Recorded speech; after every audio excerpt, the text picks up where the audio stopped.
Hey guys, today I recently got myself this power strip today, guys. I recently collected from my new house that my father recently bought, where you get AKA rent apartments there, and I took this off from the basement.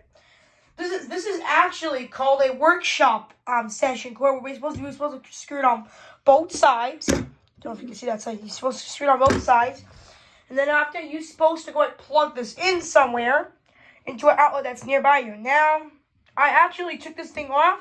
Because guess what? There are actually a few ways you can use this thing. Number one, this only has like 4 outlets, and they're about different kind of version of it. So there's one there is 2-prong ones and then 3-prong ones. So I recommend go with the 3-prong gauge. Like don't get this one. Like I do have one more, but this one is completely messed up, and you can see I have like another one. This cable's even longer, and you can see what happened. It burnt over there, and you can see. That's the inside of it exposed, which is really dangerous and also could be a fire hazard. Or sometimes if you have like little kids and then they threw it on the carpet by mistake, well, you're left with fires. But for this one, it has a really strong back, so this will not burn the carpet. And also, whenever it starts sparking and smoking, it might do something about you, but it will not. Like you might see smoke coming out. The problem is the smoke will not go down and then burn your entire carpet and burn a house. So you will eventually smell the smoke right away because it's on top. Also, the cable's kind of long for this thing. But yeah, so there's different versions. There's actually 2-prong and 3-prong. So what you want to get is actually a 3-prong gauge. You can be more safer, and plus you don't have to use like one of these like little adapters. So if this one, let's say this one was like $4 for this thing, and then that one was basically $2. So if you can see. Yeah, I'll bring it out as a model for you guys. And yes, so let's say this one was $4 and this one was about $1.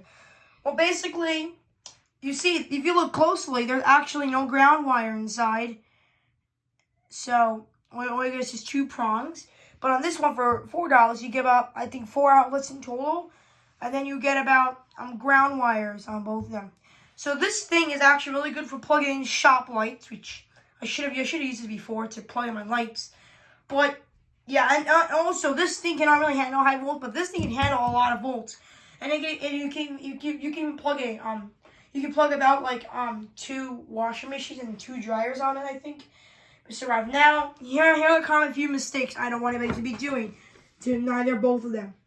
And we're not gonna use him because he's messed up, and we're not gonna really use him, so he'll be skipped.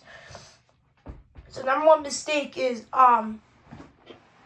whenever you buy yourself a 2-prong, when you buy yourself like a 3-prong gauge like this, the most common mistake that you don't want to do is you don't want to put like a little adapter and make it convert into 2 prongs. What happened is what could happen was if there's ever like a washing machine or dryer or something really extremely high voltage get plugged in, it could result in burning, and instead of burning, it would pop and sizzle and explode fire everywhere. So make sure that they find an outlet that has a built-in ground wire. If you don't see any ground wire, then you could use nothing. You have to move somewhere else for more safety. And now that's number 1 common mistake about these. Now number 2 is you don't want to plug them in together when you're done wrapping. So what happened is that could cause stress over here. And plus, it could also create a high voltage. If you plug a lot of high voltage, so you plug it in here, bam, you cause a big fire sometimes. Sometimes you may hear like a little spark, but most times, not really. And also, the number 3 common mistake is you want to make sure that they don't pull so aggressively on the wire, because that could eventually cause problems of it. And eventually call worn down wires and actually pull a lot of stress on the way with wire. We can rip it all off and be fire hazard. And yes, number 4 is you don't want to see any of this stuff dangling, because same thing I explained about, it will eventually peel off and then cause seriously damage. And make sure the one you're getting with 3-prong, make sure the ground wire is not breaking off. I've been seeing a few where with broken ground wires, and some. And also, number 4 mistake is sometimes IBCP people like break off the ground wire on these 3 prongs. If you do that, well, if you have to plug something in ground, it won't really work. But also, it could cause seriously and significantly a lot of fire if the plastic was exposed and the ground wire weren't working. So eventually, be a danger for everybody.